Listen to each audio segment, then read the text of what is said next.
All right, all right. Shalom. Shalom.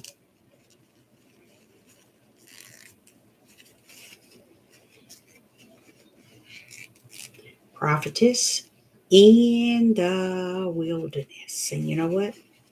That's all right with me. Coming again on this devil platform with another message. And I will say this is a lovely evening in which the Most High Yah has made. And I, Sister Deborah, shall rest therein. I'm going to title this message, What Could One Say? What can one say? Okay. Being so, there's so much being said, you wonder, what can one say? There's so much being said. So much being said. So much deceiving, deception, misleading. And I say, what could be said in this day? What could be said? So much have been said, have many have spoken, but nothing worth hearing that can energize the spirit of the people to see actually what is taking place right before them. So, what can one say? I can say this. I was on the live, not the live chat. I was on watching the baseball game yesterday, and I couldn't believe what I was seeing as far as the people, the fans. It had to have been more than probably 2,000. And they were so close together like this, packed. The stadium was packed. I don't think another person could get in there.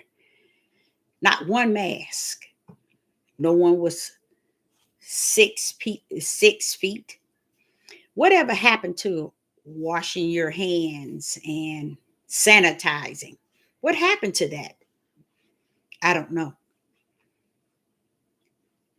What can one say when that one can see what is actually taking place in the spiritual realm? What could one say? What? Being so, you can see it in the spiritual realm.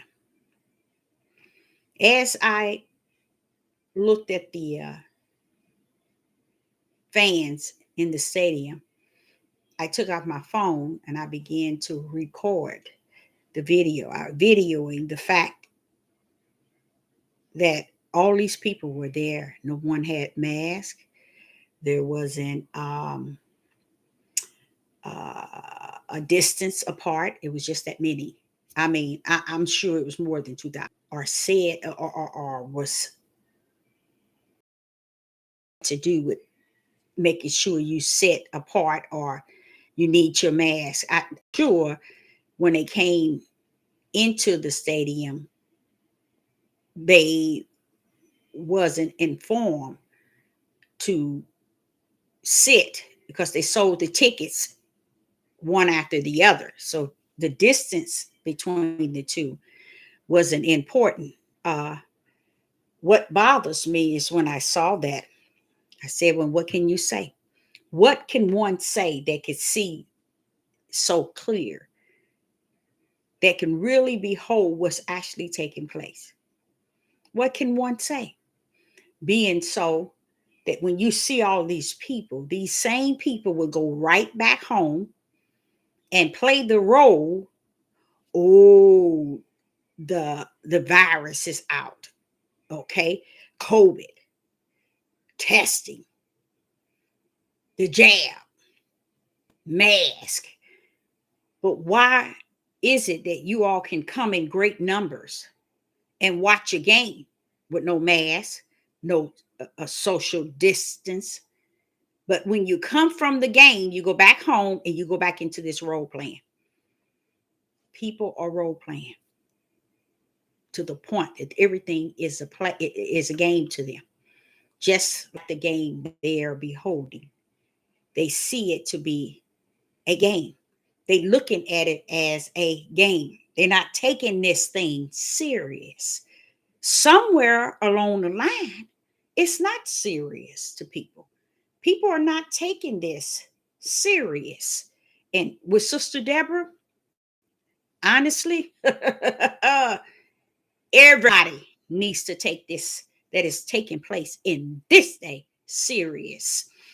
Why? Because not only is the judgment of the Most High Yah on his people, he has also let the beast put his right hand in the midst of the judgment, along with Babylon has fallen and the beast is loose. So if people are ignoring and seeing things to be like the game that they come out to watch and pay money to watch, you know what? I don't think we should be locked up in our homes and just getting all stressed and depressed and not doing anything, not being about. I think we should go out to games and enjoy. You know why? Because that's our portion. So why not enjoy? But don't go back home.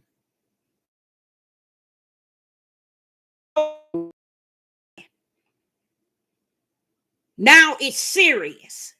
They are putting masks on babies in school.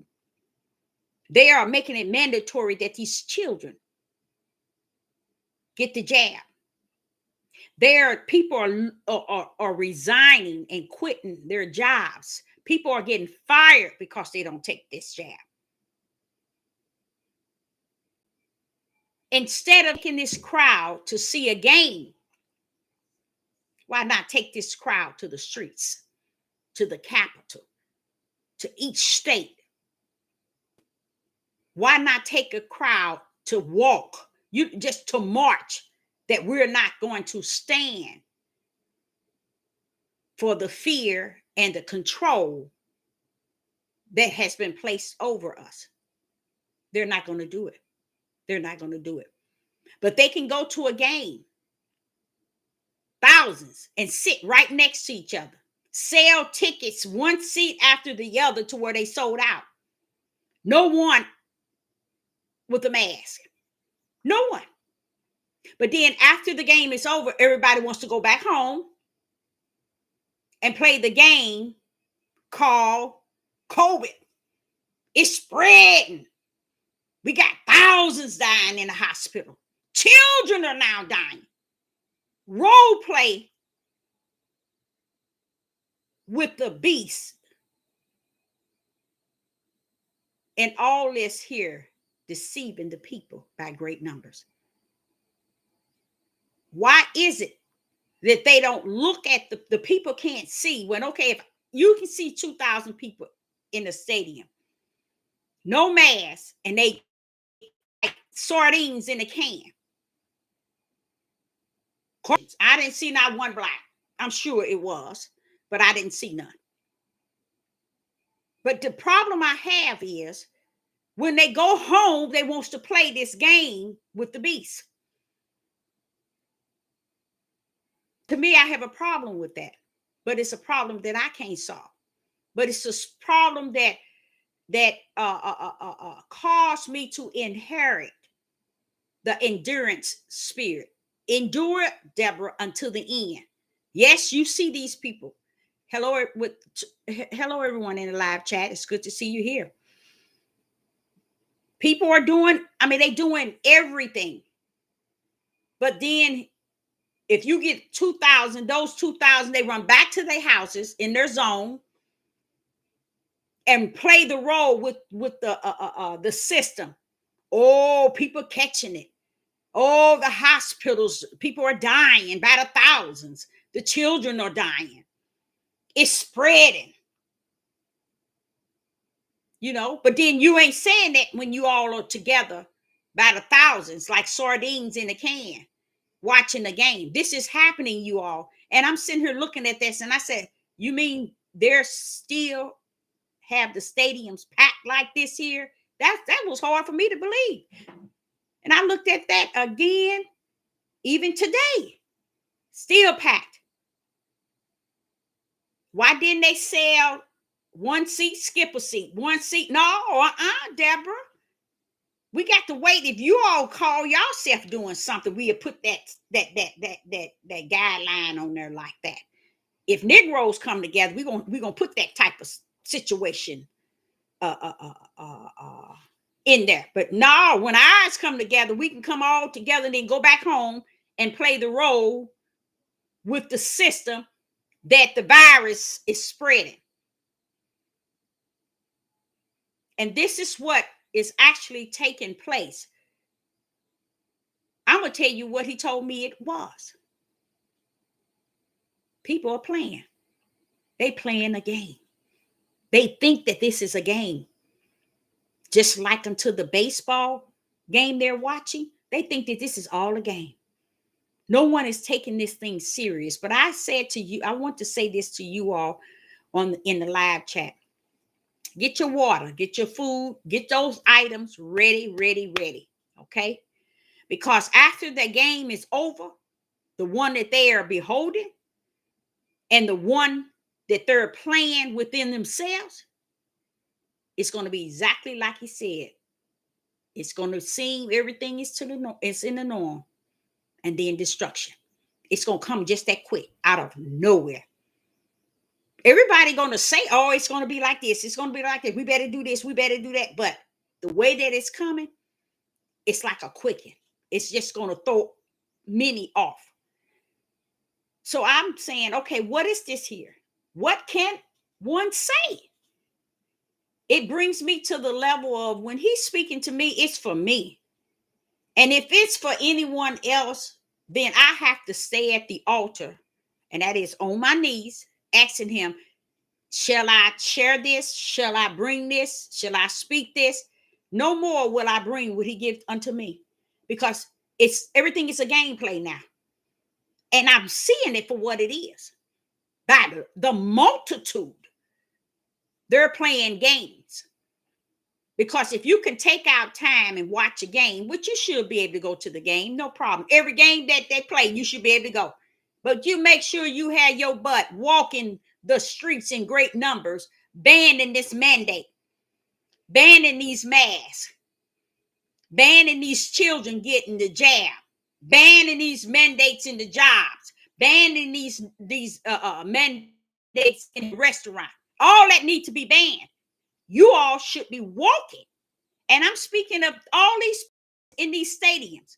You all should be walking, in a sense, marching against all that, starting with the Washington to every state. The streets should be filled with at least 10,000 saying we're not going for this. Instead, to me, what I'm seeing in the spirit realm, Deborah, they ain't taking this serious. They think this is a game. The reason why they can't see and not decide that they're not going to see it for what it is, because he said already, Deborah, started with fear and control. What more do they want? What would be the next step? What could one say when the system have you fear and in control? What more are you waiting for to get in line? Now, this is the thing about it. Can it stop the beast? Can it stop what shall come to pass? No, it can't. But I can tell you what it can do. It can back it up. It can back it up. You see? It ain't going to stop it, but it can sure back it up. And that's what people need right now. All these years, they didn't had to think, to see things for what it is, to really get their life right. Believe it or not, we didn't had a lot of time, y'all. We had thousands of years. We had time. Too many things we seen in life. should have caused us to get ourselves together, to want to do right, to want to see things different, to want to be different. Just life itself and what we've seen, what we experienced, what we suffered through, the good days, the good times, and the bad, all of them, all of it should be a handful to where we're at now. You in fear and you in control. That was the number one power he gripped. And right now, they think that, okay, it's okay for us to go to a game and see all of us sitting and standing, and none of us have masks on. We're not social distance. But then your children got to go to school with masks. Your children are social distance. Desks or their school desks are separated. And when they get in line, they playing that role. You go on your job, same way. But here you are at a baseball game. And if that's the case, if you got 2,000, maybe more than that, people out, fans, oh, surely, I'm sure 1,500 of them should have caught it. Serious, y'all. If it is truly what they say it is, that shows you that it isn't. Let me give you another example. A person go to the restaurant. They say, do you have your card showing that you've been jabbed? No, I'm sorry, we're not accepting anyone that has not. Well, wait a minute. The same person that owns the restaurant and work in the restaurant that says these things, they can go to the baseball game and walk in there. They ain't gonna turn around and tell those people, don't sit next to me if you ain't got your card. You see, you can't come in if you ain't got your card. It don't make no sense. Now you gonna put 2,000 people together, but you can't even put 100 in your restaurant without checking for a card. See how messed up that is? And nobody's is saying a word. So what he leading me to understand, what can one say? Nothing. That's where I'm at today. Nothing. There's nothing you can say. Because the people are going to receive. People don't understand. You're going to receive the portion in which Yah has already predestined you to receive. So I guess it's back to what Solomon says. All is vain and vax, so let them enjoy their portion. Because if you really think about it, it don't even make any sense. Same people who close their restaurants down, and the same people, not closed, but they want to card people in the restaurant. Jobs. Okay, you can't work unless you get the jab. Okay, I can't work, I resign or I quit. You can't come in unless you get the jab. Okay, I'm gonna keep coming in. So okay, we fired you. But what if you go to the game and you meet them there? You see how messed up that is? And you see what I learned? I'm going to tell y'all the key to what is being shown here. These Caucasian people think the power of what they want to do and what is right rests in them. So that mentality of that heathen, that oppressor is still within these people, big time, because they don't have too much sense. Because while you at a game and supporting these games and all this stuff, the system set out there for you to go to, and it's okay. But then you got your babies with masks on, but it don't have you in masks. It's got your babies getting jabs. Okay? The jab. But then you can go sit out at a park with thousands of people like sardines as fans, and it's okay. See, it's messed up from the floor. And not just yesterday. It's like that today. It's been like that, you guys. It's been like that. But then they say, okay, they're dying in the hospital. The number is rising. They don't know if they want to say it's low or it's high.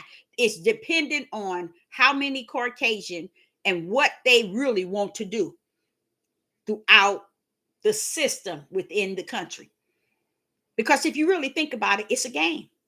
It's a game they are playing. They are playing a game. And what I realized, if you can go to a game and see that you didn't have to have a mandate, you didn't have to have a mask, you didn't have to be 6 foot apart. Come on now. That should tell all 2,000 of them something here. Wait a minute, y'all. This ain't right. Let's march now. We're going to march against all of this. Because if we can go to this game like this and they can make them dollars, ain't nobody saying nothing about vaccine, the selling the tickets one to another next to each other. What can one say? It's a game being played. So now I see it and I understand it as a game. Now I have to turn to Yah and Yah only. When he's speaking to me, I have to be able to sit and ask him, Father Yah, what do you want me to do with this? Shall I just hold it dear? Because he's given me a lot of things that I have never shared. So I'm gonna think seconds before I speak on these platforms and or to say anything that he gives me, because the game is so heavy and being played. I have to take heed to what Solomon said. It's vain and vax. If they know it or if they don't, it don't matter. It's the mindset of how they playing their game. Everybody playing the game. And see, they don't understand the game is going to end when they think it's still time to play. That's what it is. They gonna think it's still time to play the game, and it's gonna end. I've seen in every situation sports be a great number. Them in great numbers. Nobody wearing masks and no social distance. But then you sitting here telling people that they have to give up their jobs if they don't get it. What kind of stuff is that? What is the system saying to these people that own these companies, that own these jobs? We want you to make it a mandate. What? But then y'all can go to a baseball game with thousands and nobody's not mandating it. You see, y'all, I'm telling you all, it is a game that they are playing, and it's big time. And what I mean big time, many people are being deceived in the game that they are playing. Because what it leads you to believe, when you thinking, oh, they doing this to us people, they ain't doing it to the people. People know what they are doing. But as long as they give them some leeway to play the game a little bit their way, they content. Because it's like saying, if we can all have baseball, we can all have football, we can all come together with a shot of without now. Oh, wait a minute. Without the jab or without, wait a minute. What makes it right then? That's what a lot of people ain't paid attention to. And all that sports stuff, they ain't mandate nothing when it come down to you coming and watching sports and all this stuff that's going on. It's a game. It's a game that they're playing. And the people think it's about them fulfilling their enjoyment. But what they have to understand, let me tell you exactly what's happening. They're trading, watching sports and other things, doing other things to fully martial law and one world system. They're turning their whole self over to the one world system while they're watching their game. And instead, this is what they should have been doing. Instead of the game, we're going to boycott the game that y'all let us go to. Not just baseball, every sports, everything they let them go to, we're going to boycott it. Because it's the system. We're going to boycott it because you're going to open this up for us to go. But then you got our babies with masks on and being social distance and having to take the jab. You got us losing our jobs. That means benefits, insurance. You see, everything. We losing all of that. And we ain't saying a word. We don't have no problem with that. See, something's wrong with that picture, y'all. Something's seriously wrong. They should been, if they would have took this thing to walking, marching, or whatever they want to call it, in each state, they would have sent a message. You're going to bag this mess back. But they didn't do that. All in other countries, they did it. Now, guess what's going on, y'all? Well, this is why I know that the United Snakes is the snake of the world. The other countries decided that if the virus is going to be there, it will not control us. We will control it. They took all the mandates off, y'all. They took away all the mandates. But those, don't forget now, those are also countries that use salt. And a lot of y'all didn't paying attention to it because, like I say, people focus on all the stupidity in this country and never see what really going on around the world. And I think that also leads me to understand why this country got to go down, and everybody that's up in her rectum is going to go down with her, because people don't look to see all over the world what is actually going on to place it with the prophecy. They just look only what's in front of them that matters to them. But see, you have to see the whole prophecy. Now, when all these other countries, now it was like 6 of them, they all was talking about when we decided to take all mandates. If we ain't gonna let this thing take over our country. We're not gonna let it do that. We're gonna rule it. It's like saying they're gonna die. So what? We ain't going for no more mandates. They took all the mandates off. But these are also countries that people were marching in the streets. Many of you all probably never thought to probably even look on the internet to see that. Oh yes, they was out there. They was walking, marching, and against the mandate. And it's 6 of them says they're not going to do it. They taking it off. I thought, in a way, you all should go on there and see how they plan on doing it. They said ain't gonna be no mandate. Nothing is going to be a mandate. We ain't touching people's jobs. We ain't doing nothing. Okay, but this your country, they got something really, really good planned for the people in this country. To the point where people don't understand, where is all these people coming from into this country? Why are you doing that? In the last days, the people are supposed to be going back to their own country, back to where they were born, back to their own. Why are you bringing people here? A lot of people don't understand that. And then you hear a Negro saying, our people, Haiti is down there and they doing this to them and they doing this and they doing that. You be careful, y'all. Be careful. Because the Bible speak of Ethiopia back in the book of Daniel. And that's not being that on our side. That's being our enemy in the last days. You see? So while we're trying to take every nationality and every tribe and make them somebody that we think that is connected, that just to me also shows the ignorance that has been going on for quite a long time, since the newfound awakening, since the Hebrew Israelite movement.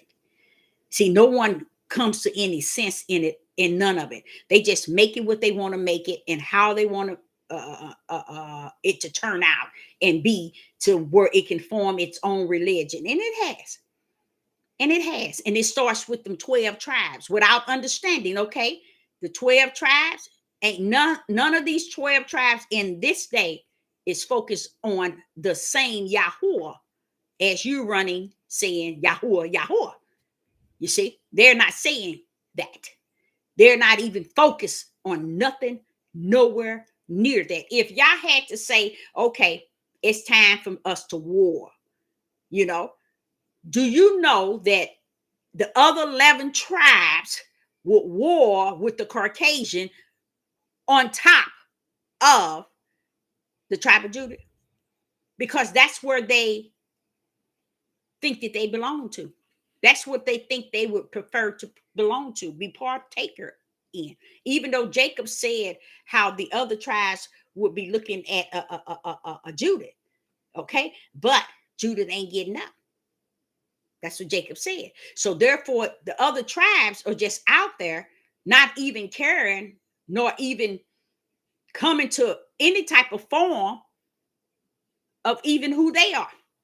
So we got to understand the Most High is still doing some work. He's still doing some work. And I don't mean work that he didn't know he was going to do in this day, but some work. It's a lot of things needs to be done.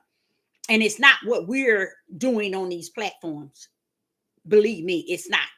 Because what we're doing on these platforms, we justifying and clarifying and identifying hate, sin, jealousy, envy, and evil among us as a people.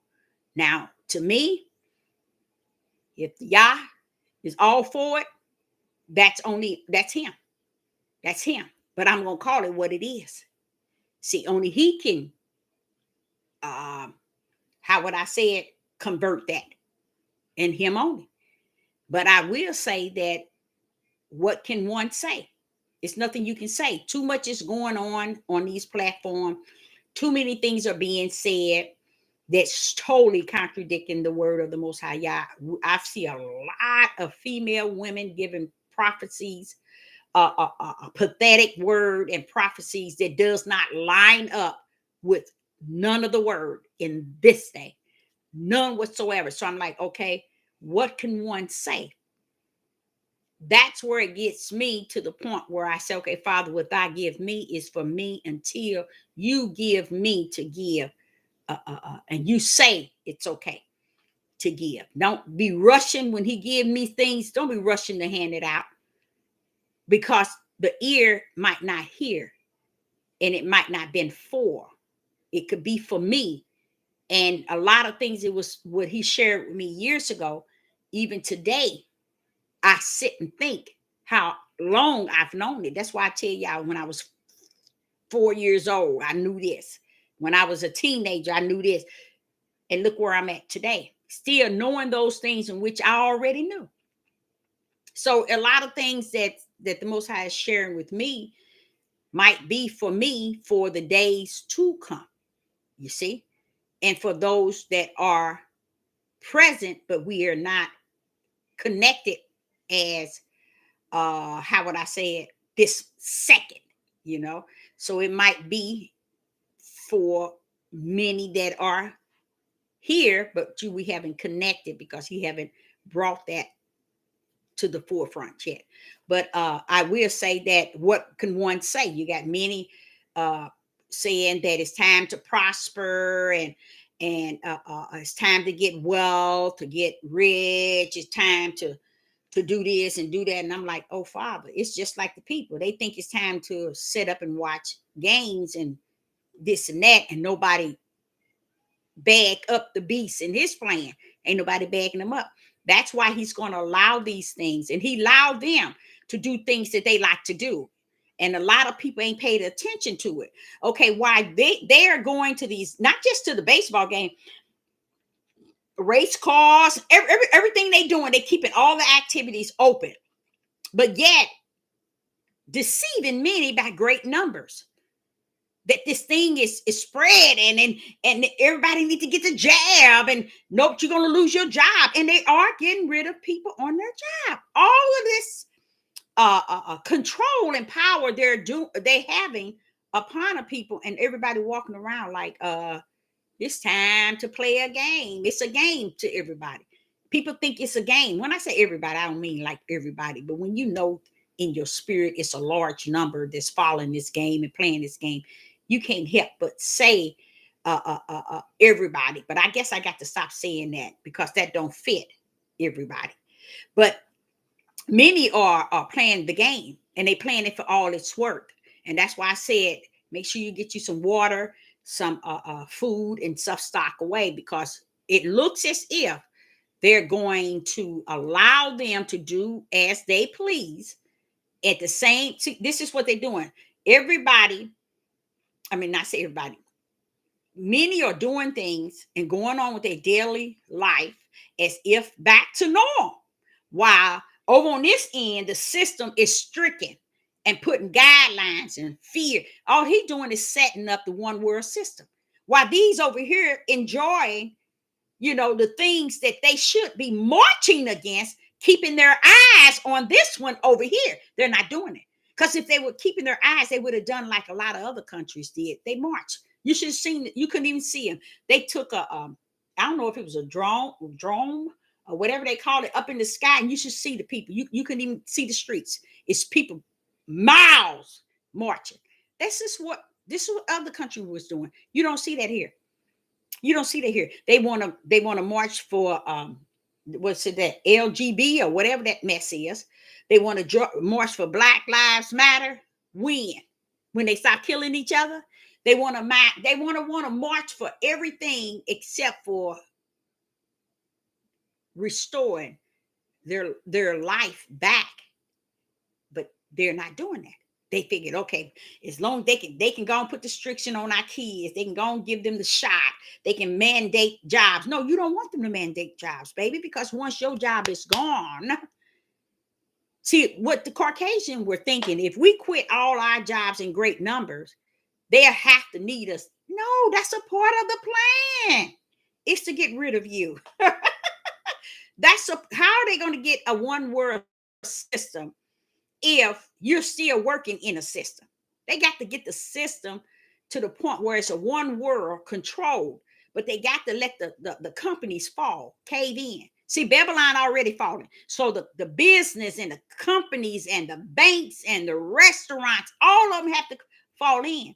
How are we going to get them to fall in? We're going to put that mandate to cause many to leave to where the job ain't going to be able to run the job without them. You see what I'm saying? So they're using both sides because they know it. Say, for instance, they say you don't get the B, you don't get the jab. That's fine. You eventually get it because that's the only way you're going to get you some water and get you some food. Because what happens? Once these jobs close down, you're going to have to turn to the one world system. You're going to have to turn to something that's going to allow you to eat, get medical care, and food. Who's to say what can happen in your household or in your family? See, they know either or, but they got to bring this country where it really is, and that's fault. It has fallen. The country itself, the whole system knows that it has fallen, meaning it's lost. There's no more United States. So what they're doing now is trying to get the business, the banks, the big companies all to cave in because the country has fallen. They're trying to get all them to cave in. So what? So they can bring in that one world system. You see? And they know it's going to work successful because they put fear and control and already got people mouth muzzled, got them hiding in their house where they can't get, locked in their house and they can't go nowhere, closed down everything. All that stuff is coming back at full force. You can see it. It's already here. It's just right now, the people, instead of the people in this country standing up, marching day and night, not just what today is, September, and forget about November. No. March this thing on out till they back up. And if they back up, that give you a little more time. But what is happening, everything's moving fast and none of them can see it. None of them can see it. And they lied many a times. They said, oh, we had 70 something, almost 80% of the people in this country that have taken the jab. Now they all the way back down to 60 something. I'm like, see that? And people are not watching stuff like that. They're not seeing the lies and the deceptions and the deceiving things that the system is doing, because they thinking as long as I'm still living my best life, I'm still living my normal activities and doing, they letting us go to this, they letting us do this, wait a minute, you mean they letting you? You see, they don't care. They don't care that people are leaving their jobs by the 12 and 30 and quitting their jobs because they don't want to take the jab. They don't care about that because they thinking that, okay, I'm not going to take it, or I'm going to take it, but it doesn't matter. It's nothing. No one is taking it serious because everybody playing the game. So what can one say? Nothing. It's nothing you can say. You got too many people on these platforms telling the opposite of what you're saying, to where people will never be able to find spirit and truth until my Father send Yeshua HaMashiach. That's it. They're going to have to suffer the things that is before them and the things that's coming down the pipeline, because no one is focusing on what's actually taking place. Now, if the world is not focusing, that's fine. They ain't never had they focus on anything spirit and truth, nor anything truth. Because if the world in this country could see, they'll say, well, okay, wait a minute, y'all, we've been doing these Negro people wrong for a long time. We need to get this right. But they can't see that. And what I mean is, I think I I really think that we are the less intelligent people on the face of the earth, because we still have not figured out that they already know who we are, and they've been knowing. And I had to share that with a couple of Caucasians that came in my store Saturday, I think it was. Was that Saturday or Sunday? One of them. And they were saying that they hadn't heard of that. And I was explaining to them they would be the first Caucasian that walked in my store that says they didn't know of it, you see. But the woman, his wife, now I don't even think I teach you, she was his girlfriend. She stood up and she started saying everything like the biblical, you know, and how they're taking the blood of the black people for a reason. And I'm like, wait a minute now. See, but then you got these Negroes who say they awakening. What are you awakened to? You see? And you're a Hebrew Israelite.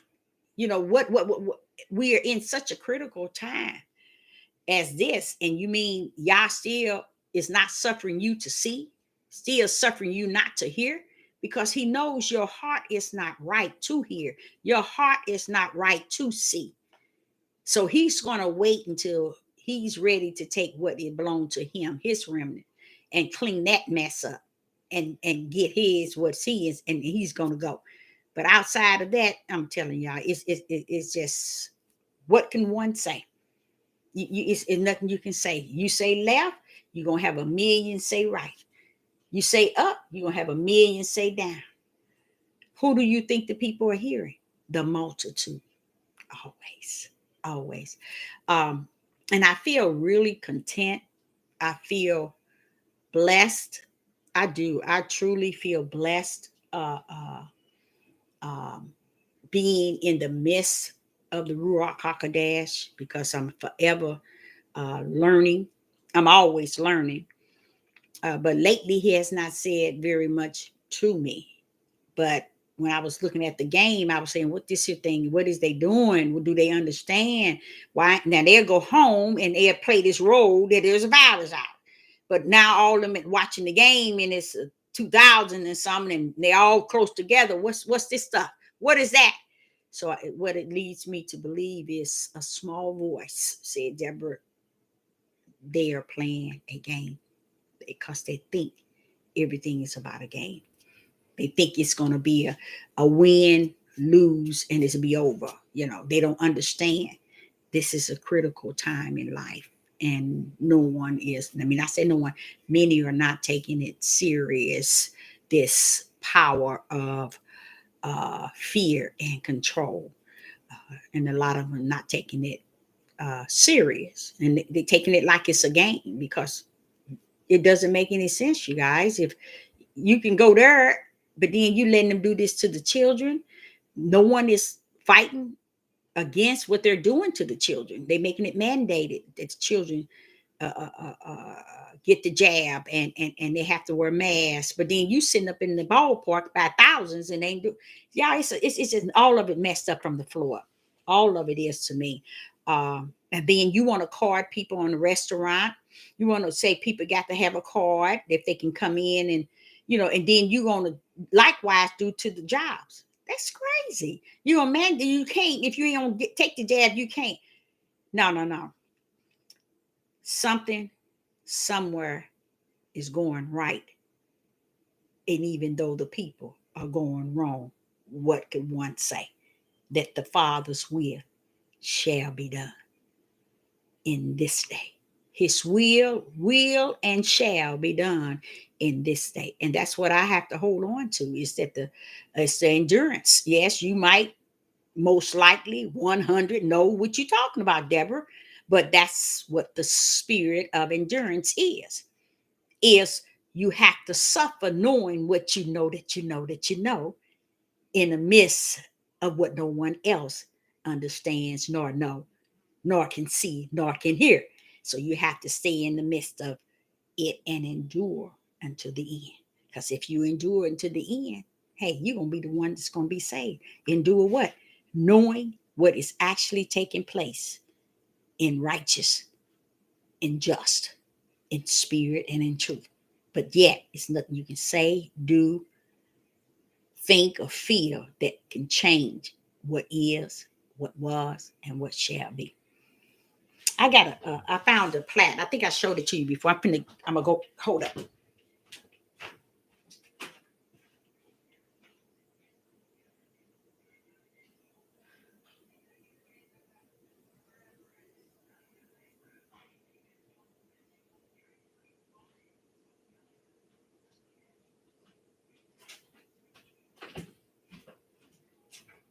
Okay, I'm sorry. When I first started on YouTube, I used to say this all the time, all the time. And it feels good to find something um, that is printed. Julie Chain Collection. That's the person that you can't hardly. Uh, but look here. You see this? This used to be, it's pretty, but I'm going to read it to you. And it says, life is divided into three terms. And those three terms is what I started off my YouTube. When I used to say, uh, coming again on this devil platform with another message. And when I finish it completely, I always say that which is, that which was, and that which shall be has already been. I used to say that all the time. And this one here says, that's the three, you guys. What it takes you to is a different level in Yah to know what we mean, to know what I am saying and the power behind what I'm saying.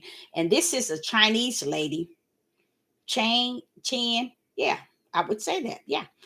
Many days as a young child drawing. Oh, wow. So she took on this. She took on this. And she said this here. Life is divided into three terms. Yes, she's 100. That which was, which is, and which will be. That's my whole theme when I first started on YouTube. And I still hold dear to it because I said a lot. And I'm quite sure many of you all heard me say that. Now listen to what it says though. Life is divided into three terms. And guess why? Because before the foundation of the world, Yah divided all things into three terms. Guess what? 99.9 million didn't know that. They didn't. They still today don't know that.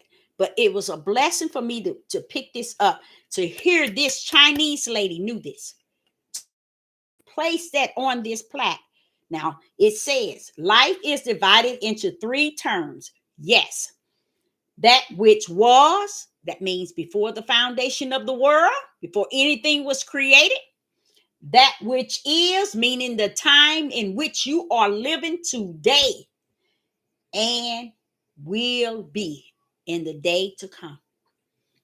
Let us learn from the past to profit by the present, and from the present to live better in the future.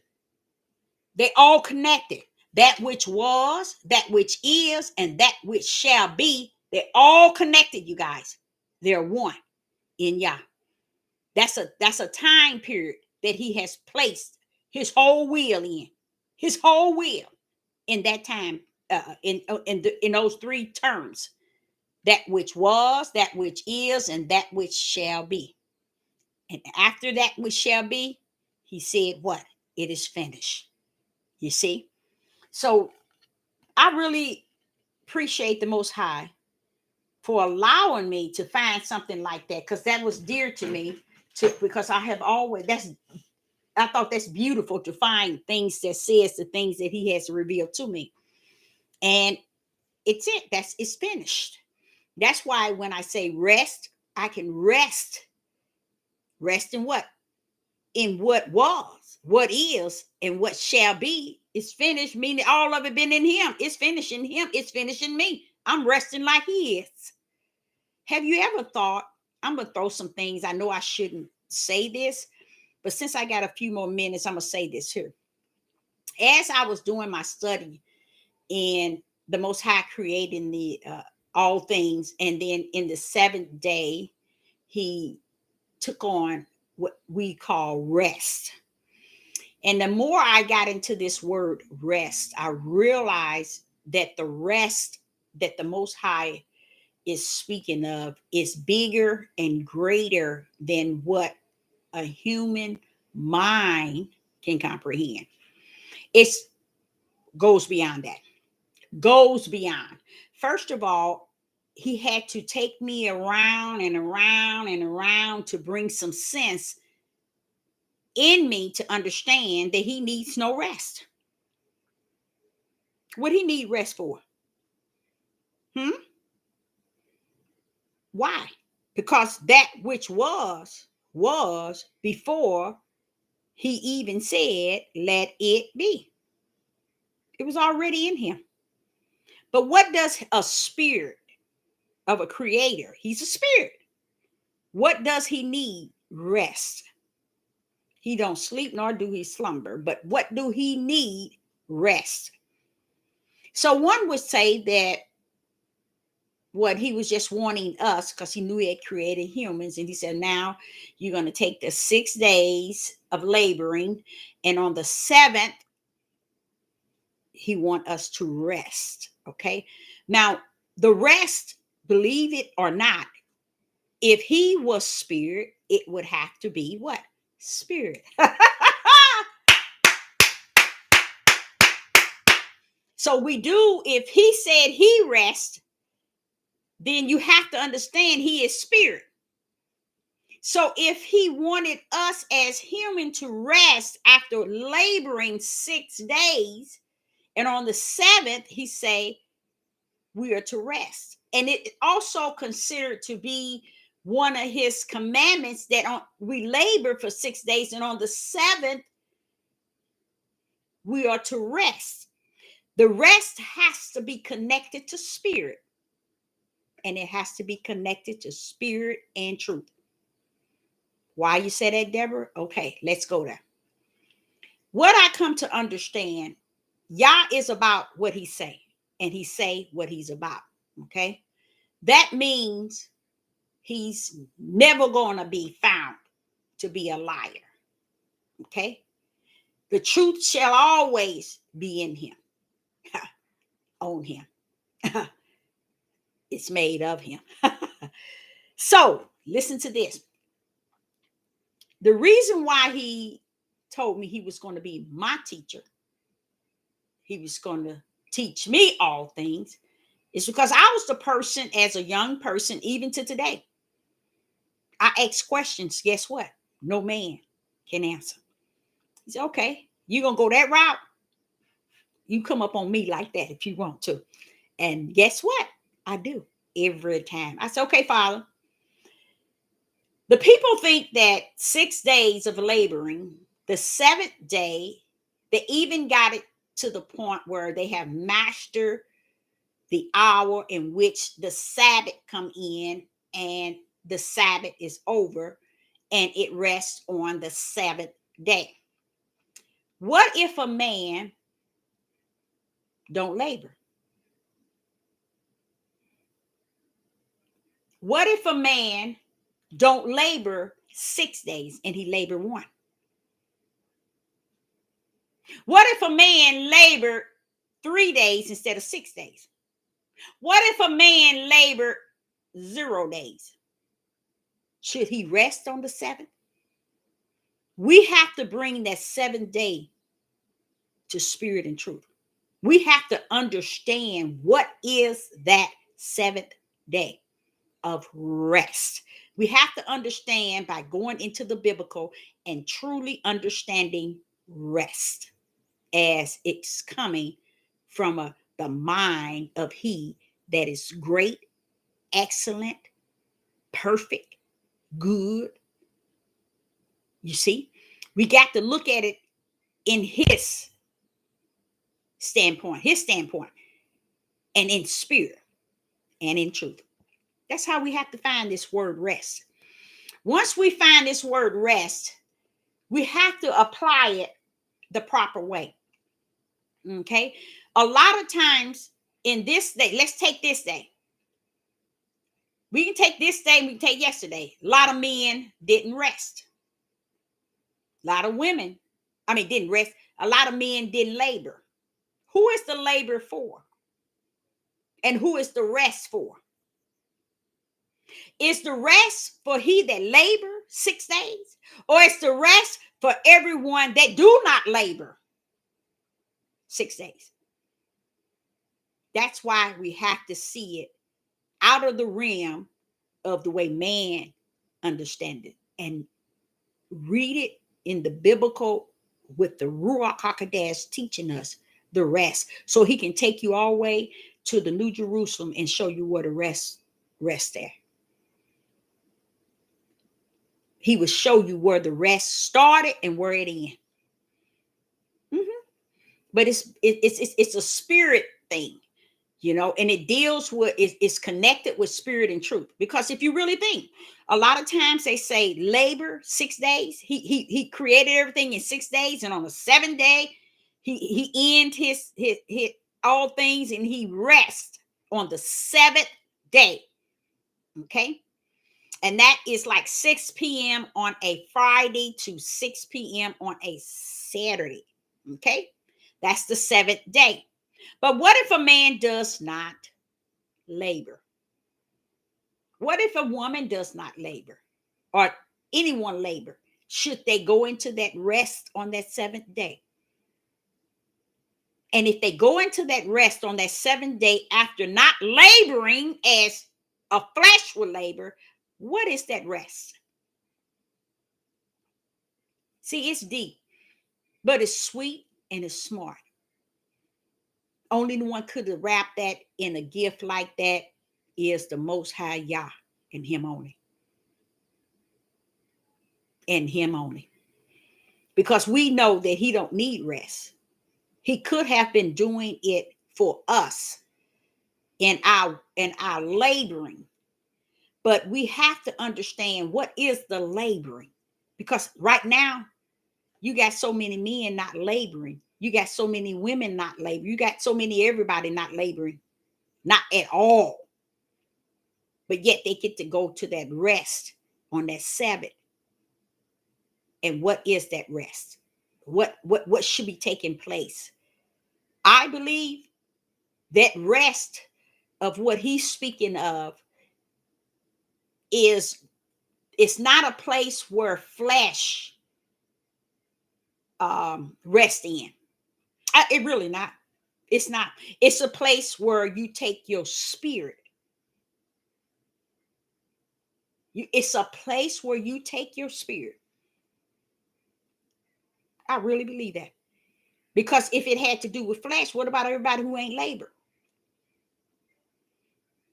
You got more than I ain't even put no percentage on it. And my son told me, Mom, you need to stop saying percentage, because it's not right to put that. I just say it as something to kind of spark some serious in what I'm saying, and thought pattern, because it's that serious for us, the large number.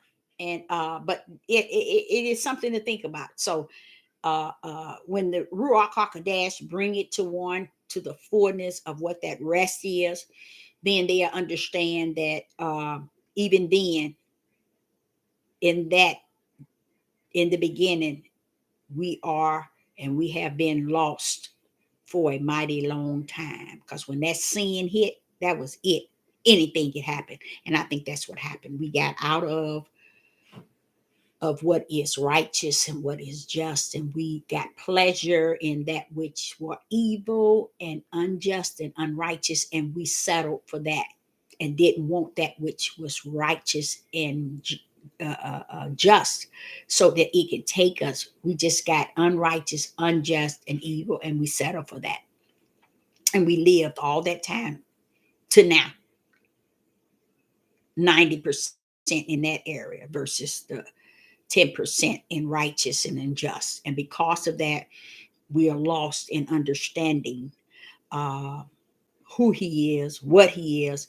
Because I think it's sad. I don't care what nobody say. I think it's sad when you got 99.9 woo thinking that and not knowing who the stretched out arm and the right hand is.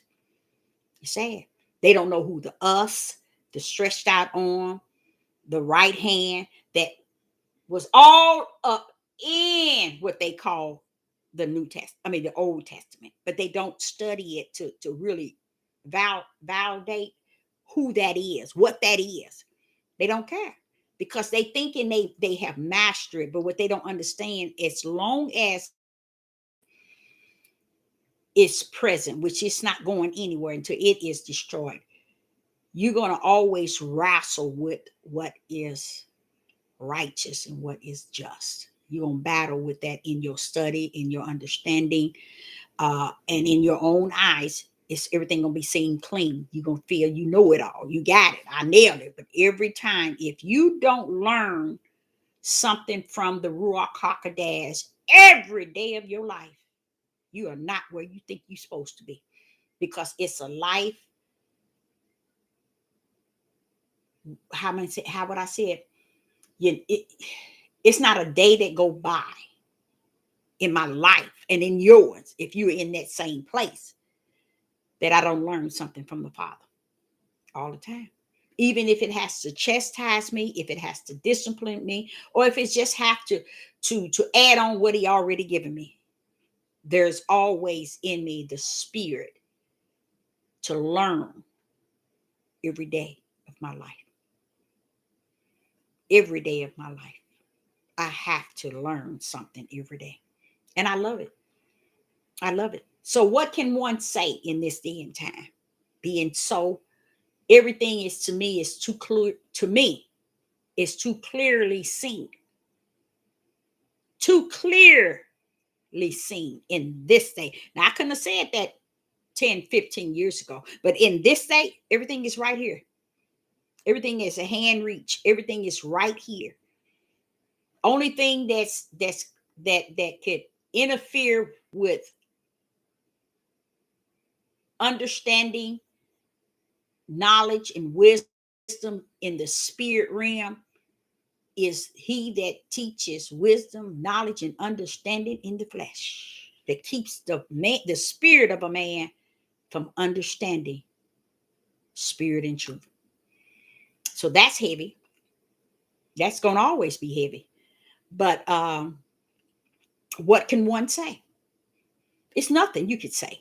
So with that being said, that's my whole thing. I'm taking hold of, because people want to talk about any and everything, and people eating it up like a full meal deal. So I say, okay, Father, what can one say? He say, that which has already been said. Hallelujah. That means there's not going to come a point where he feel that he's going to give us something that we know not of. It's already been said. Okay. If they don't decide to get on that horse and ride it till they can't ride it no more, that's on them. That's on them. It's already predestined which direction they will ride in, or if they would get on that horse and choose to ride off. It's already sealed in Yah. It's in the book. It was there before the foundation of the world. You see. So therefore, when we thinking we're doing things because we think it's our mighty power and our mighty choice, we don't understand until, and only way you gonna know it's your choice is when you can call life in and you can call it out. Outside of that, how can it be your choice? You see, because the one that called it in and the one that called it out has the power of your life. Because when he called it in one day, he has to order the steps for it. See, he would have to order the steps. If you're gonna bring birth someone into life on this earth, you would have to order their steps in the life you have brought forth, because you got to end that life. So do you have to bring it in and take it out based on how you have ordered it to come in and to go out. He don't order something in for it to go out its own way. Because that's the case, nobody would ever die. You see? But you come in his way and you go out his way, and anything in between was all his will. That were his steps.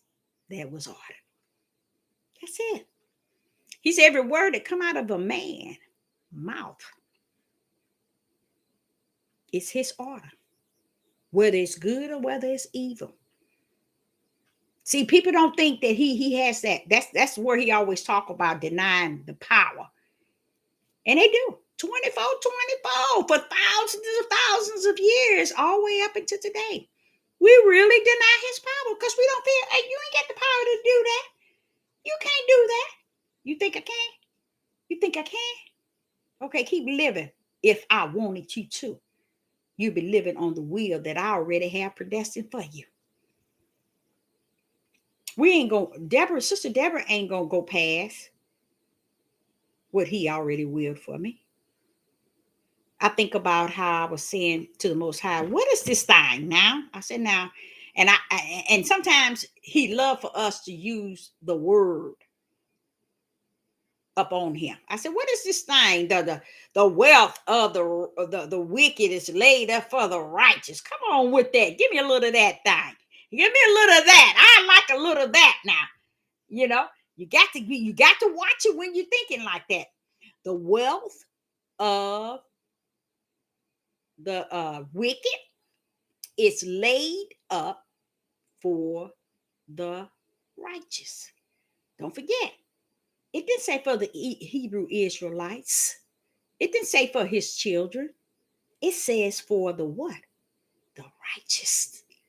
So there are a people that is called the righteous. You see, the wealth of the wicked is laid up for the righteous. You see? So I said, okay, if that's the case, come on with it then. Come on with it. I can use a little something.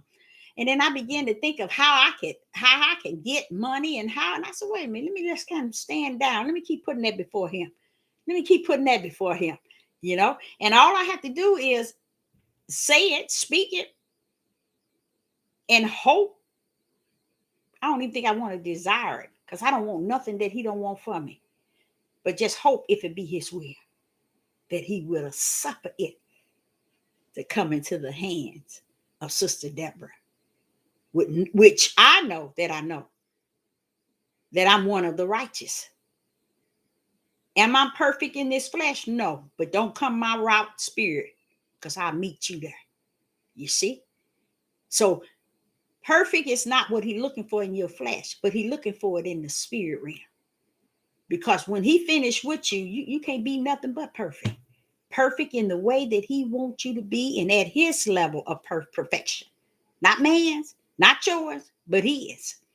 That's why my prayers always help me to be the best that you know, Father, that I can be. For I know not, but he knows. You see? I'm perfect in believing that he is all that he said he is. I'm perfect in believing that he was, is, and shall be. I'm perfect in understanding fully who us was in Genesis chapter 1. I'm perfect in understanding that right hand and that stretched out arm. I'm perfect in understanding who is that beloved, the beloved, the Son of Yah. Who is that? You see? Who is Christ? You see?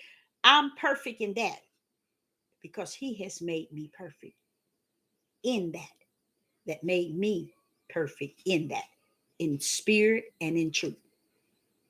I might not be hitting on nothing in the flesh, though. I'm going to tell it like it is. I told you I ain't got no sense in the flesh. But when you come down to that spirit realm, let me tell you something.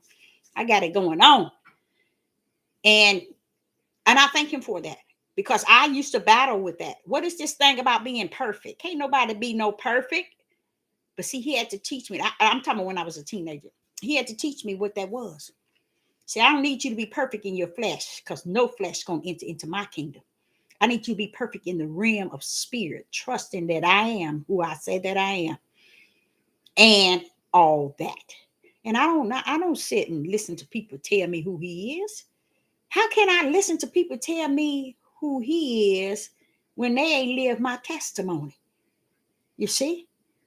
They ain't been tried by the fire the way he tried me, the way he's shown me visions and dreams. Tell me what today is and why tomorrow gonna be the way that it is. Come on now. Do you listen to people on these platforms tell you who he is after he telling you who he is himself? How dare you find time to trust in the words of those that said, Yahuwah, Yahuwah. That's a dangerous, that's a dangerous ground to be on. Because as I see what I'm seeing from the wilderness, I see many are claiming they are there. They are right where you need them to be. They're right at hand reach. They got what you need. They're saying what you want. They teaching you. They deceiving you. And it's all well. Because I heard Solomon said there's going to come a time where people going to realize you can't make the straight crooked and you can't make the crooked straight. Because see, this is all y'all's plan. The crooked going to be crooked and he going to stay crooked. And the straight going to be straight and he going to stay straight. Why? Because that's the way y'all placed it in his will to go his way. So again, I'd like to appreciate everyone here in the live chat coming out tonight, joining me here on What Can One Say? In a sense that ain't already said. Through who? His word and through the Ruach HaKodesh, the true teacher, then said it all. In spirit and in truth have he spoken.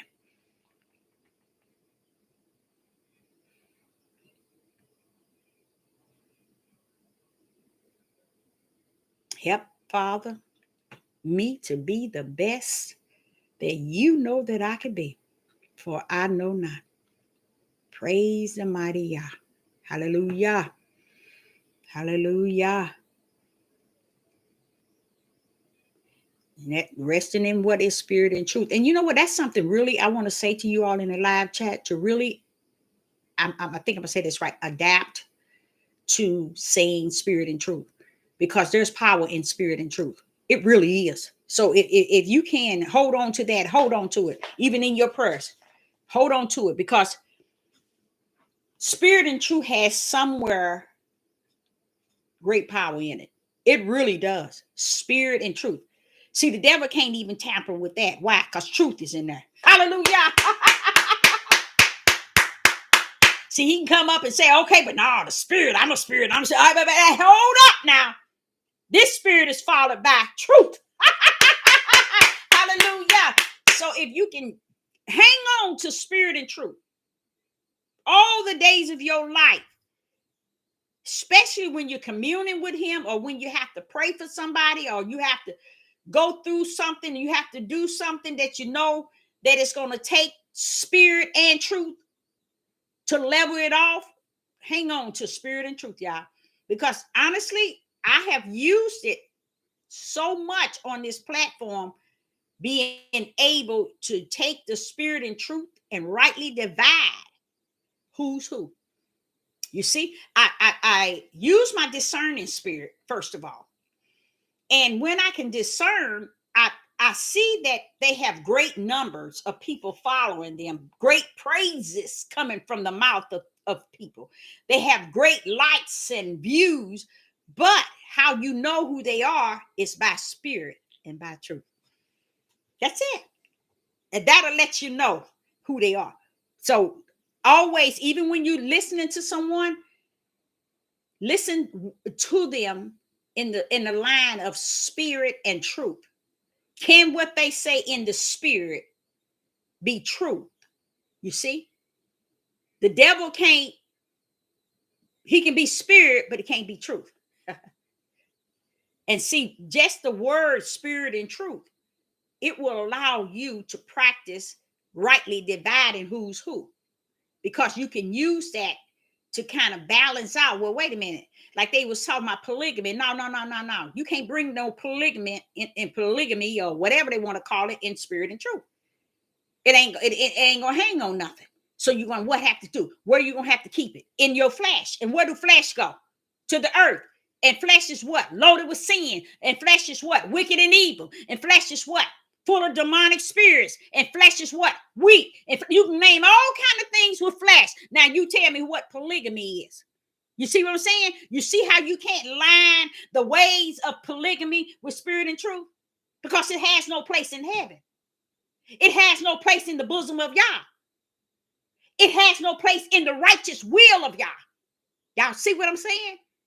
So what you have to do, kick it to the curb and put it where it belongs. And that's what they do. They bring it under the umbrella of their wisdom, their knowledge, and their understanding. They precept the fact that you can't find where he said you can't. Practice this here. Where he said you can.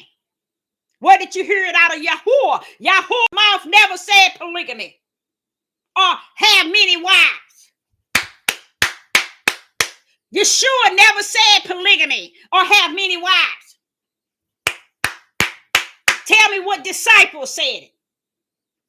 You ain't gonna find them. Because you'll never hear a prophet say, I got many wives. You're not going to hear a prophet that's sent by Yah to deal with the people talk about polygamy and many wives. So what caused the world today is because Deborah, stand down. You're right. I know where I'm at now. Because the word says it's going to be like the days of Noah, which the days was Noah. Every thought of a man was wicked and evil. So he was grabbing as many as he pleased. Yes, they was babies too. See, it went all out of the line. Y'all knew what they were. And that's why heaven has such an awesome way of judging. Because she said, Deborah, when they come back to me, no mercy. That mercy they got now, that grace and mercy, ain't going to be none when they stand before us this time. They're going to stand before me and Yeshua. And let me tell you, no mercy. So don't come here with that mess. You see what I'm saying? So if these things, when people talk, let me say that again. When people talk and they say things that cannot be spirit nor truth, you can rightly divide what they say and say, no, that is not of Yah. You get what I'm saying? You can easily know that, oh, no, that's not, that ain't got no dealing with Yah. You see what I'm saying? Because it don't have nothing connected to the spirit of Yah, nor his truth. So you kick it to the curve. That's something man has cranked up and developed that pleases they what?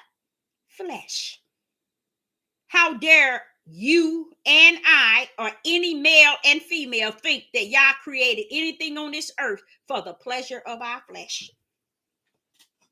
Think about that. I gave you something to think about. What have Yah created on this earth for the pleasure of our flesh? What has he created for the pleasure of our flesh? Yes, he gave us pleasure in our flesh, but what has he created for his will for the pleasure of our flesh? Nothing. Nothing. Oh, yeah, we can lie in a lot of things, but you know, we'll be a lie and the truth ain't in us. See, this is where you know to hold on to what is spirit and what is truth. Because it'll take you a mighty long ways. Somebody walk up to you or in the store or or you anywhere at a sanctuary, anywhere, and they get to talking to you and you're trying to find the words. Always try to hold on to spirit and truth. Spirit and truth is Yahuwah. And if that is not something that lines up with his will, and it's not spirit and it's not truth, that is not of him. You see what I'm saying? It's not of him. So that's one really good way to divide a lot of nonsense that people are talking. You hear people. Another thing I saw that was really touching to me, and it did kind of touch me, is when I sat. I was at a couple of days. It's been about 2 or 3 days ago. I was looking on YouTube and I saw all these uh how would I say it, Negro women marry these different nations, white, other different uh, Korean, Chinese, marrying these people. And I'm gonna tell y'all something. When I see this, I see the way maybe somewhere along the line it should have been for us as a nation. But I truly, truly, truly, truly, truly, truly believe in my heart of heart that our men ain't never been right by their women. I don't care what nobody say about our men ain't bad. Nobody's saying all of them. But there's something that went wrong. Not today, thousands of years that caused the mindset to be the way that it is today. And we thinking it's just boomed up. Yes, it got worse, but somewhere on the line that Lot would say, here you can told the men, here you can get my daughters. Or the judge of the king of Judah would give his I think I'm saying his concubine, and the man of the house would give his daughters for those who wants to have sex for the king of Judah, with the king of Judah. The men that was out, they gave the woman to him. What is going on when Abraham would say, Sarah is my sister, and the king was getting ready to have her? Even Isaac had to say that his wife was his sister. It was when they want something and they was going to receive something, they was willing that the women go to these men, to the hand of these men. But because of Yah, he stopped that. But I'm just showing you how it's been off of course. It's been off of course when Lot, all those men and boys, young boys, was having each other. Where were the women? What were they doing? What were the girls and the daughters and the women? You see? What were the men doing? You see? They have left the natural use of a woman and they have found more pleasure with themselves, like today. We ignore that as women. We won't call it what it is. We want to cover everything and make everything look pretty. But the reality is it's been messed up thousands of years. That's why we cannot fix it today. So when I see these Black women having a relationship and you see how they are communicating with one another, to me, it's beautiful. I don't care what color it is. I don't care what the color. When people want to teach you to go back into Torah and abide by, don't mix with this, that, tell them to get somewhere and sit down. You go back to Torah and stay in there. Because a lot of times you only hear women who have their husbands talk that stuff. You see? So with Sister Deborah, I don't care what race a woman meet, and if they care for each other, they have Yah in the midst. That's all that's important. All this other mess ain't important to me because I come to understand in spirit and in truth that when that New Jerusalem come, Yah, it ain't gonna be the children, Hebrew Israelites. It's gonna mess you up because a lot of people thinking, no, it ain't gonna mess you up because that feeling is not gonna be there when y'all go into the New Jerusalem. Concerned about a color because everybody gonna be the true color, which is a spirit. You see? So it ain't gonna be. See, if we look on the outer appearance of a man, yeah, we can judge that and say, oh, we're not supposed to be doing with this one. We're not supposed to be. But wait a minute.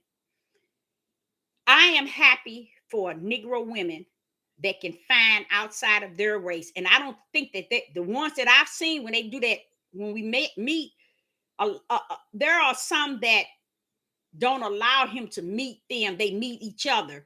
But I see these people on here as a relationship, and they're more so acting like they really care for each other.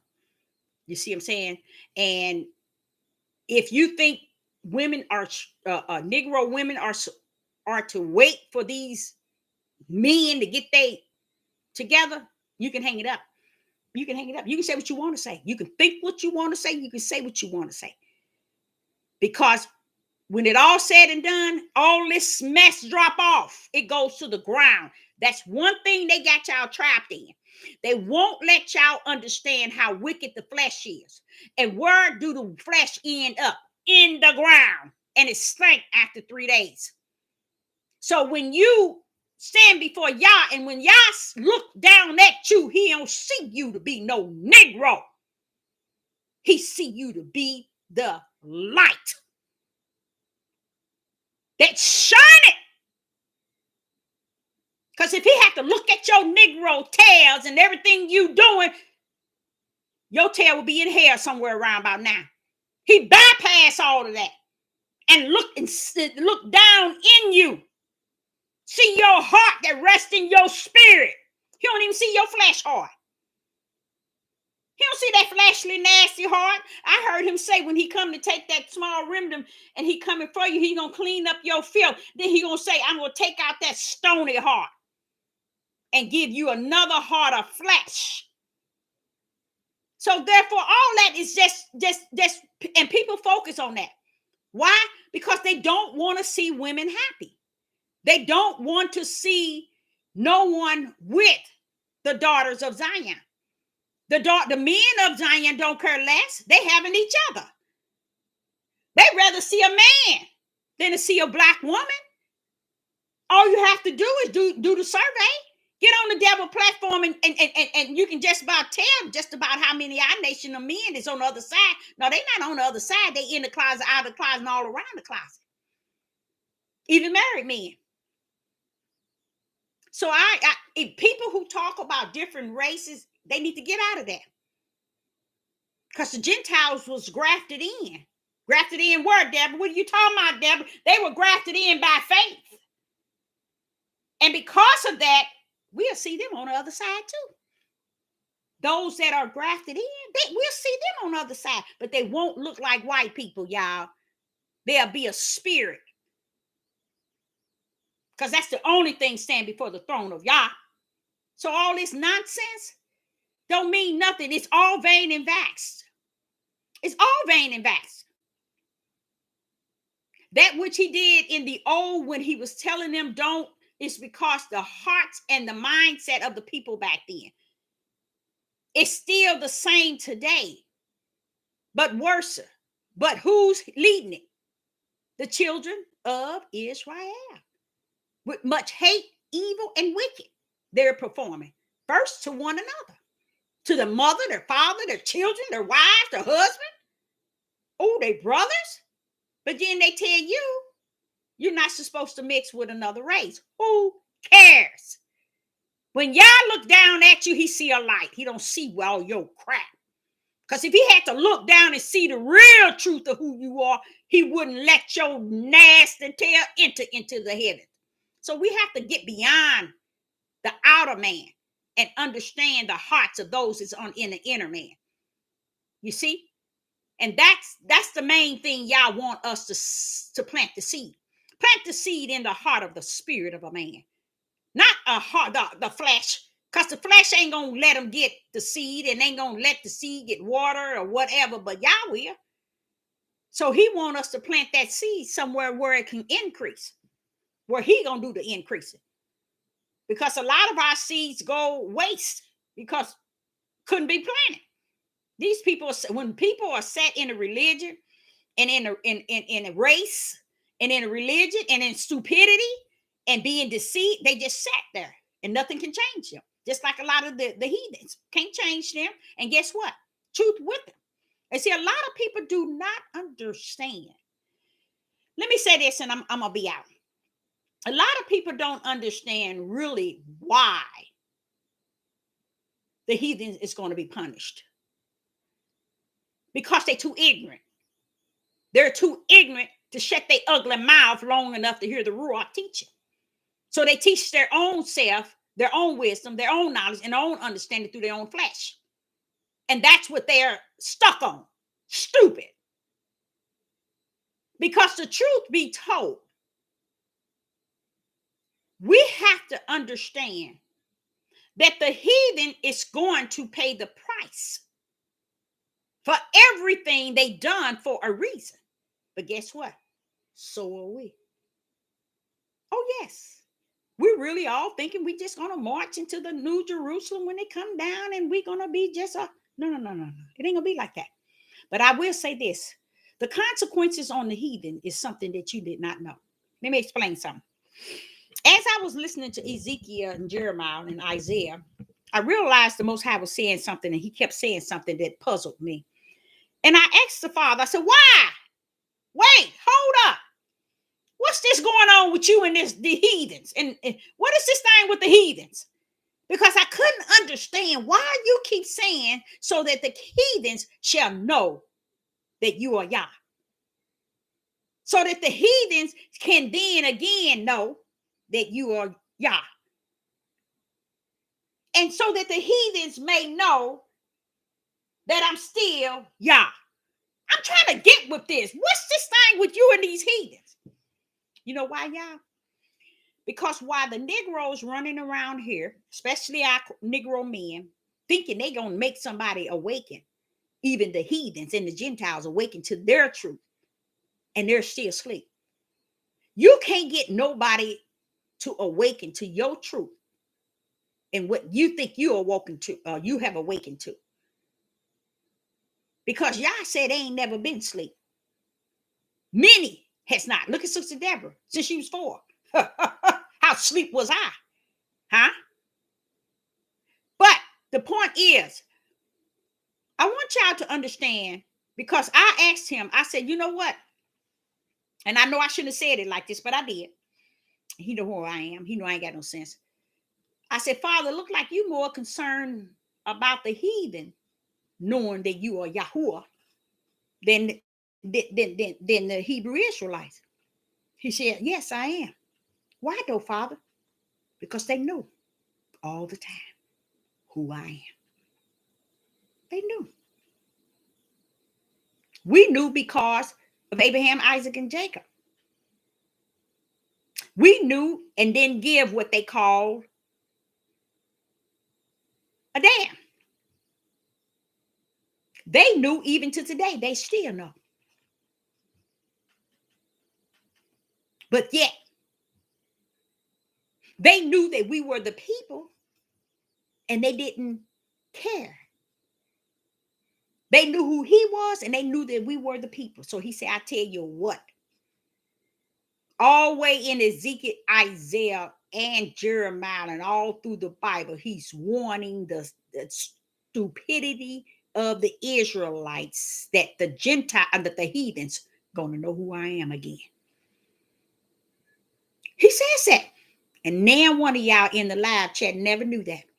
He's constantly saying, getting them Gentiles to know, getting them heathens to know who he is again. Because he's saying, when I do this for Israel, the heathens gonna know again that they have always been my people. Because he knew that they knew that we were the people all the time. He always breathed that in them so they would never lose it. But he wants them, this is what they didn't know. Let me tell y'all something. Let me tell y'all what happened. He said that they knew who we were and who he was. But they thought, he threw us away. And in the process of thinking that he threw us away, they felt because he dispersed us on the 4 corners and because of what they knew we did, that he didn't have no dealings with us. Hallelujah. But see, said Deborah, I come to tell you, I'm not worried about the Hebrew Israelites knowing who I am. Hallelujah. want the heathens to understand that I come to claim what's mine. I'm like in Magog, what is it? What is that? God and Magog, all them. Listen, wait a minute. Why are you trying to get them to know you? Like they knew you, but he said, because I want them to know I'm coming for what is mine. Woo! Hallelujah! Hallelujah! Negroes running around here thinking our mission is to reveal to them who we are. Not so, said the Most High Yah. Where can you find the scriptures telling them that they are to reveal to us, we are to reveal to them who we are? They know who we are. But they thought Yah had done away with us. Let me say that again. I'm going to say it 3 times. They thought and still today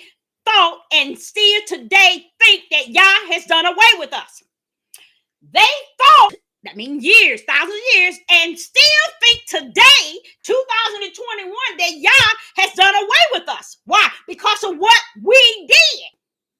They thinking Yah didn't want no dealings with us, so they can do us any way they wanted to. You see? But Yah said, I'm coming for what's mine. And then you're going to know that they are still yet my children. See, so what he's doing is, he's coming back to reveal to the heathens that we were always connected to him. And he's coming for what is his and to claim it all. And we thinking it's about us. No. He finna show his power. Let me see if I can get one, at least one. Because I was like, why do you keep on worried about the Gentiles? What's the deal with the Gentiles and the heathens? Let me see if I can get at least.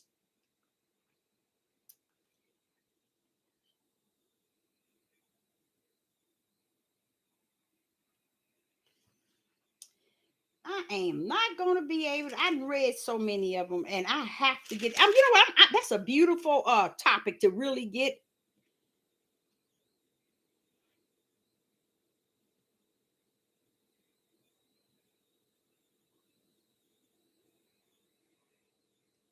I got to get that out so you are. No, let me show you something else. I taught this once before in Ezekiel chapter 30. No, I'm in the wrong place. That's why. Now listen to this, y'all. In Ezekiel chapter 36, where listen to this here. Listen to Ezekiel chapter 36, and let me see. And 20. Listen to this here. And when they entered unto the heathens, whether they went, they profaned my name, my holy name. So they got in front of the heathens and profaned Yah's name. So that's another reason why the heathens thought that Yah ain't gonna deal with them. Oh, he through with them. He dispersed them from the land he gave them. He is done with their tails. This is what he said. When they said to them, listen to this. Listen to this very careful, y'all. Go to Ezekiel 36 and 20. And when they enter unto the heathens, that's when he dispersed them all over. Whether they went, that means where he sent them to disperse the Israelites. We went all over, right? Watch this here. They profaned my holy name. They got right in front of the heathens and profaned Yah's name. So the heathen said, I know y'all ain't gonna deal with them. He got to be finished with them crazy people. See, it's so many things that we done to Yah, the heathen saw us do, that caused them to believe we'll never have the connection we once had with him. You see? So that's what made them do us extra hard and worse. So when we thinking Yah coming for them because we all that and all that, no, he saw us hanging from the trees. He saw us burnt. He saw it all and didn't stop not one inch of it. You want to profane his name in front of the heathens? You done did messed up on the floor up in the land. Then you come up here in front of the heathens. Go to Ezekiel 36 and verse 20. Now listen to this. And they profane my holy name when they said to them. Now this is what the heathen said to them. These, listen, y'all. I know y'all don't hear it. I know you don't hear it. That's why I say, what can you say? That's my topic. What can you say? What can one say? Listen to this. And he said, when they said to them, this is what the heathen said. These are the people of Yah. See, they know who we were when we came over here. I just got a feeling that y'all don't get it. Let me say that again. I wasn't planning on going here, but Ezekiel 36 and verse 20. When we enter into the land of the heathens, where Yah had dispersed all on the four corners, okay? We, Negroes, Hebrew Israelite, profane his holy name when they said to them, these are the people of Yah, and are gone forth out of his land. Okay? These are Yah's people. They standing here before us profaning Yah's name. And they no longer on Yah's land. We ain't got no respect for them. We can do what we pretty much want to. They ain't even human. Why? Why are we human? Because you profane the Creator's name. The one who chosen you, gave you the land of milk and honey. You profaned his name. You dishonored him in the face of the heathens. And the heathens sitting here saying to you, wait a minute. These are the people of Yah and are gone forth out of his land. Wow. Y'all through with them. We're going to do what we want to them. So that's why they're going to pay the price. It's because they paying the price for doing what they were doing to us, knowing who we were. Not because you all that and that and that.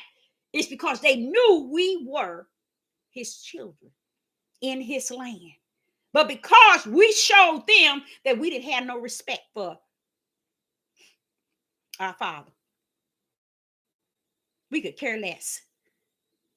We've been doing it for thousands of years, and we run around here want to tell him what to do. We want to tell him what's right and what's wrong. We want to buckle up on him. But let me tell you something.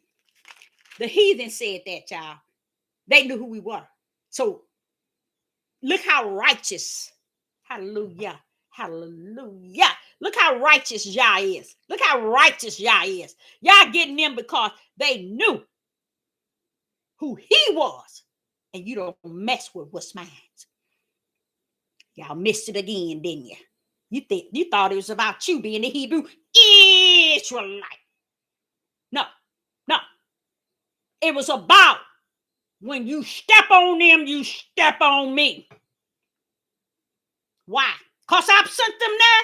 I didn't send them there for you to step on them the way that you did. You did that because you thought that I had no connection to them, and they had no connection to me because the way they profaned my name, the way they disrespected me, and the way they dishonored me. But I still coming back for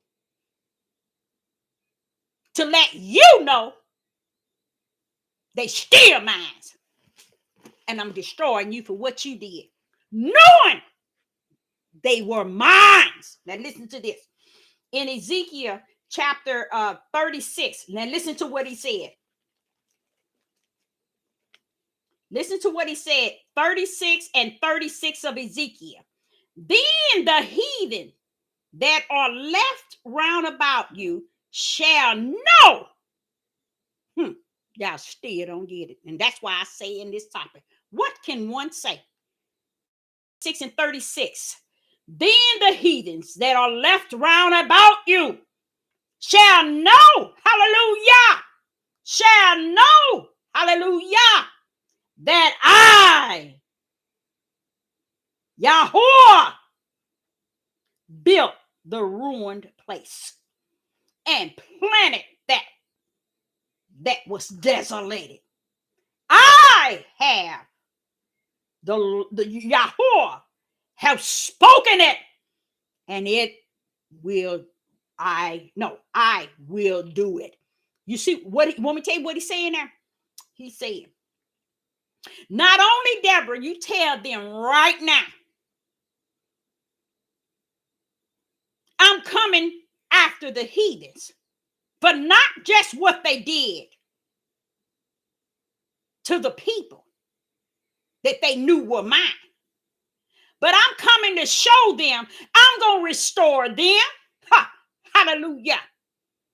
And the land that they said in verse 20 at the bottom of 20, those are the people of Yah and are gone forth out of his land. Then he come back 36. Wait a minute, heathens. Let me tell you one thing. He said in verse 36, then the heathens that are left round about you shall know that I, Yahuwah, built the ruined place, because he's going to restore. He's going to restore the land. It's going to be like the Eden back in the beginning. Okay? And he said, now watch this here. Then the heathen that are left round about you shall know that I am, wait a minute, that I, the Yahuwah, built the ruined place. Why are you concerned about the heathens knowing, Father? Why are you concerned about the heathens knowing? Watch this here. And plant that was desolated. So they knew that the land was desolated because of what the things we did. Okay? They knew that because we polluted that place. We caused that place to be desolated. Okay? So y'all took us out of that land. Okay, and it's still like that today. So any ignorant people running their tails over there talking about this is the land, our land, you ain't got no land until he clean that mess up like he gonna clean you up.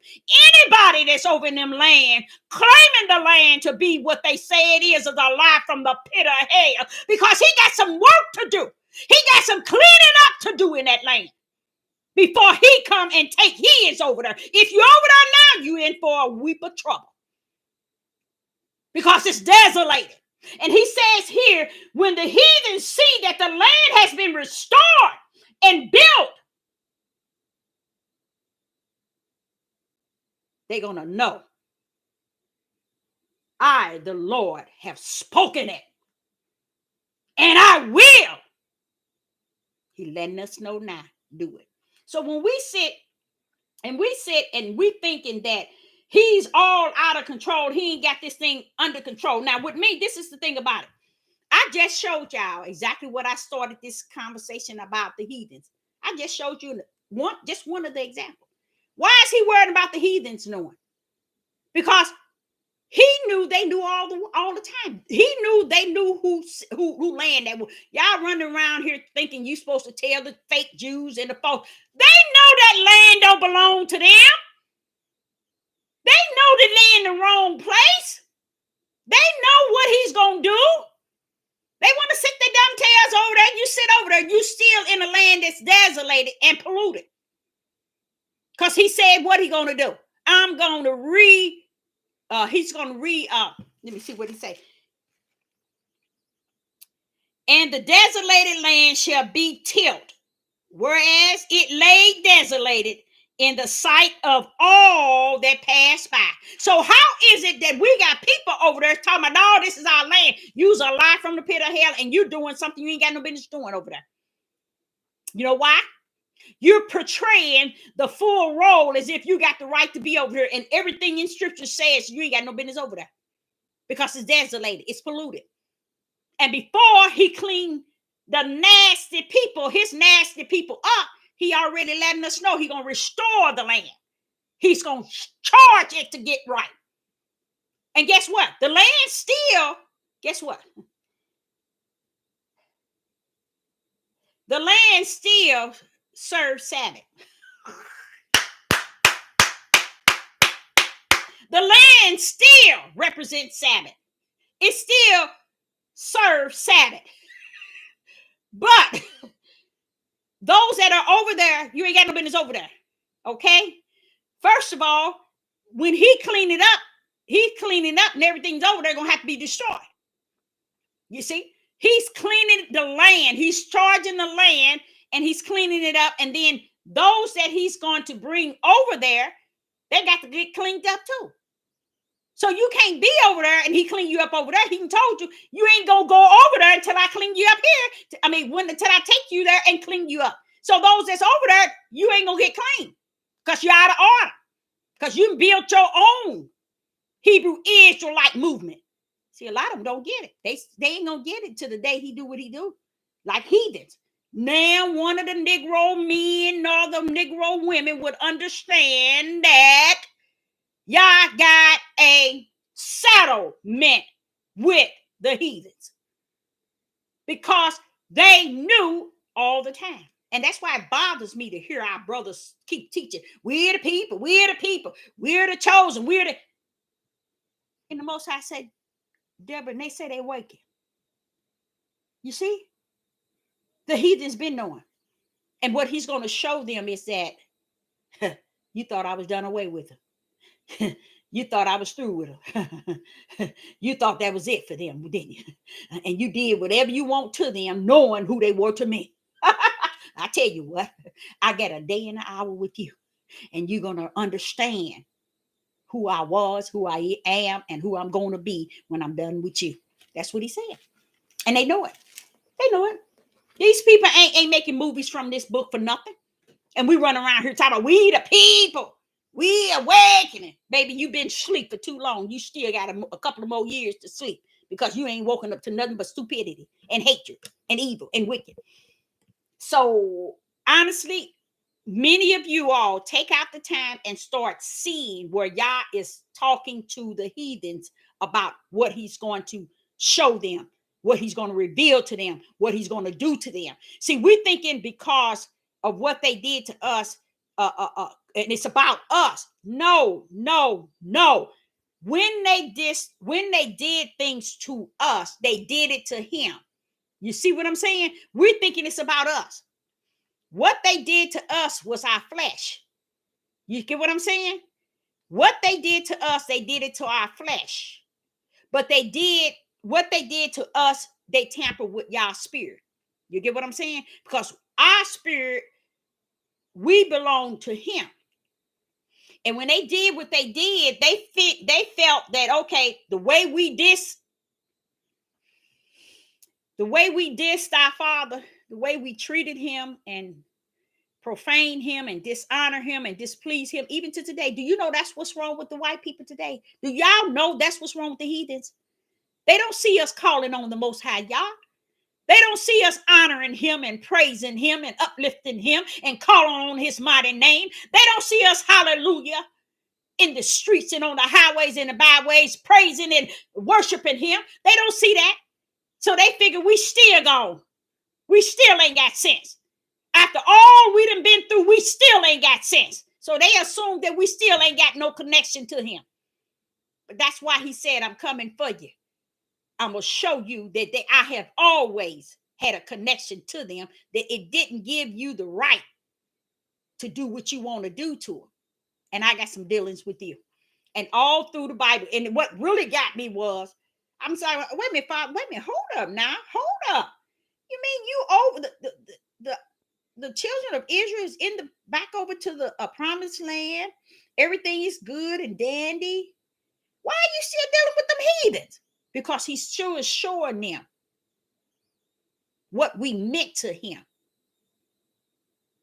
That's what he's all about. It's showing what we meant to him all the times. He's telling them what's mine is mine. And just because you think that I've done away with it, don't give you right to do what you want to do to it. I already set the rucker down what is going to happen. It was going to happen. But then you add what you wanted to it, because what you added, you don't see it in the Bible. You see what I'm saying? That's going back to what I was telling you. Spirit and truth. These things these heathens did, you're not going to find it in the Bible. Not even in Deuteronomy 28. Why? They got outside of the will. It was Yah's will, but they went outside and did other things. But he knew it. He knew it. Everyone that hung on a tree, sat on fire and all that, he knew it. He saw it all. But they did it not to us, y'all. They didn't do it to us. They did it unto him. They did it unto him. Like Yeshua and Yahuwah. I was hungry, you didn't feed me. Or you fed me. One or the other. He's going to say it to the both. I was thirsty. You didn't give me a drink. Or you gave me a drink. Wait a minute. You know what them angels going to say? Wait a minute. Hold up, Father Yah. When was that? When did we do that? See, we're thinking that we have to know the beginning to the end and all in between, and we so awakened. No. It's a lot that you don't know because you failed not to listen to the prophets that Yah have sent to reveal things, to make things, to bring things to closure. So you can have some fullness to walk therein. No one wanted to do it then. They still is like that today. So y'all is still allowing it to be like yesterday, today, and forevermore. It to always be the way that it was.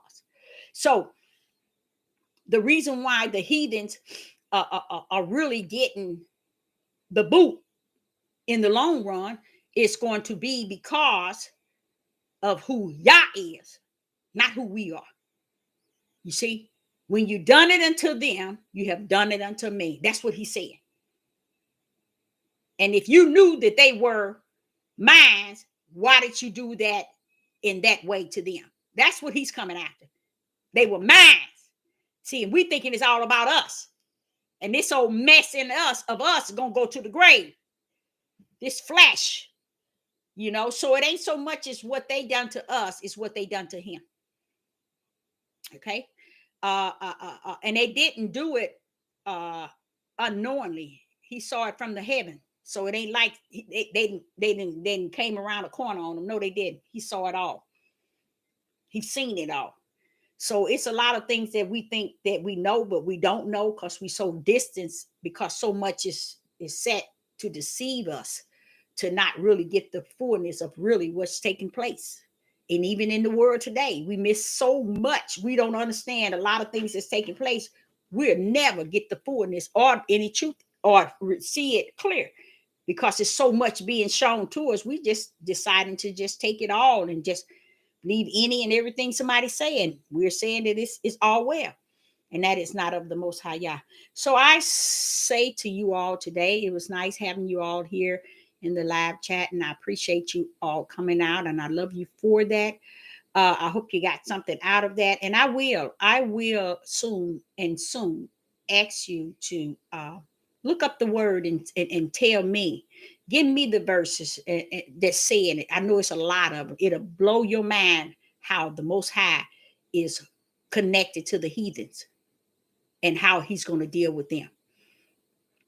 Yeah, I'm telling you, just listen to how it's so much he's going to reveal to them.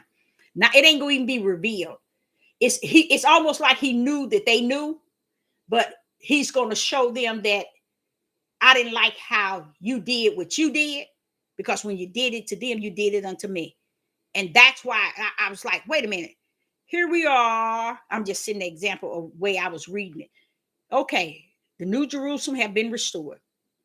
Not the New Jerusalem. The promised land has been restored. He have taken the people over there and they have been restored. New heart, new name, his name put in them and all that. Okay, what's the deal with these heathens? Why are they in the midst? Why are you? I'm like saying to the Most High, why are you communicating with them like you've been knowing them? And that's, I'm telling you, I asked those questions because I wanted to know. It's because he ain't finished with them yet. He wants them to fully understand that we were his always. And just because he dispersed them and allowed them to still come up on that land over in Jerusalem, just because he allowed them to do the things they did, don't mean that it was okay. So first he have to let them understand that, see, they know he's still living. They know he's real. They know he's all power. They know he's the greatest. They know he's perfect. But we as the people, too ignorant to realize who he is.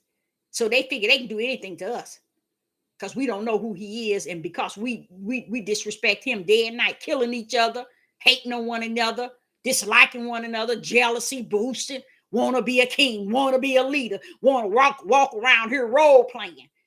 They know ain't no spirit in you, and that's what I think is really sad. They know that there's no spirit, that they shall be fearful of you, in you. Dang, I said that, and I don't know where I got that from, but you know what? As I said it, I thought about me in the store and throughout my life. They didn't bother me. They didn't bother me, even where I'm now, because they know something about you. Just like they know who we are, even where we at now. When we ain't displaying like we have a creator, we run around here, we the people, we the people. Shalom, shalom, we the Hebrew Israelites.